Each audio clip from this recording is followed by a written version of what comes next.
So inside here already is the bush meat, Maggi, salt and pepper.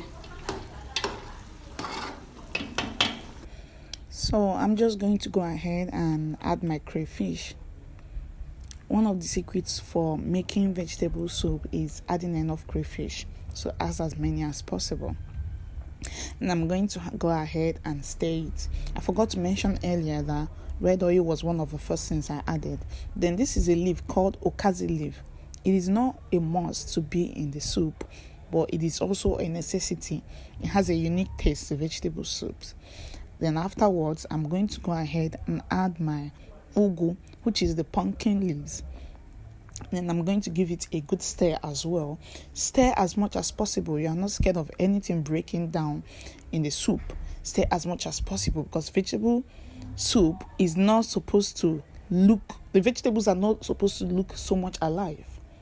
It is supposed to be well boiled, like literally well boiled. And at the end of the day, I'm going to add my water leaf into the pot and stir it again. Give it a good stir, because like I said, we are looking to getting the vegetables well done. I'm going to give it a good stir right now. Guys, make sure you add enough Maggi and salt for taste. That's all. You don't need any spices, extra spices. This is all you need. Give it a good stir, and that is it. You have the most authentic Nigerian vegetable soup, raw, unfiltered. This is how the Nigerian vegetable soup is supposed to look, the authentic Nigerian vegetable soup. And this is my brother enjoying the food.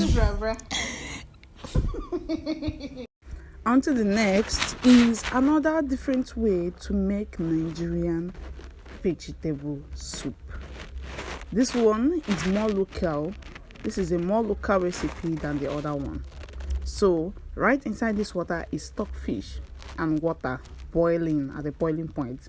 I'm going to go ahead and add a little bit of oil, because I'll be needing oil next time. And then I'll add Maggi, which is for seasoning, just like cubes. After that, I'm going to give it a good stir. Do not get tired of stirring, because we're going to give it a lot of stir. Now that it has boiled, it has have a good boiling point, the oil, the water is there, I'm going to go ahead and add my crayfish. Inside this crayfish is something we call okpeyi, and then I'm going to go ahead and add achi, the white stuff I just added. Achi is just a thickener.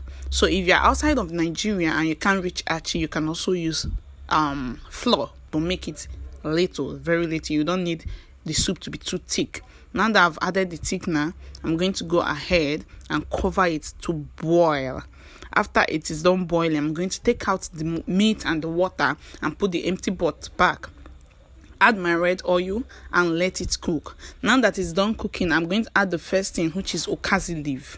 I'm going to cook it, stir, because okazi leaf is very, very hard. I think it's one of the hardest leaf I've ever seen. So you need to let it cook to a softened point, and then you add your water leaf. Water leaf is not really a big deal, but still, you need it to be well cooked. So you're going to give it a good stir. Stir. Guys, don't be tired of stirring. We are looking forward to giving the vegetables a good cook. It doesn't need to look fresh. Now you go ahead and add your pumpkin leaves, which is ugu. I found some okra in the garden, so I just added it. It is not supposed to be there ideally, but I just added it. Now, as you have given it a good stir, look at the change of the color. The vegetables are well done, and you go ahead and add the stock and the meat, the water, the first things you removed, you add it back and give it a good stir. And at this point, guys, everywhere was filled with the aroma of this soup. Trust me, this is how you get one of the biggest, the oldest recipes of vegetable soup. And what? This is what you have. Well cooked, well seasoned.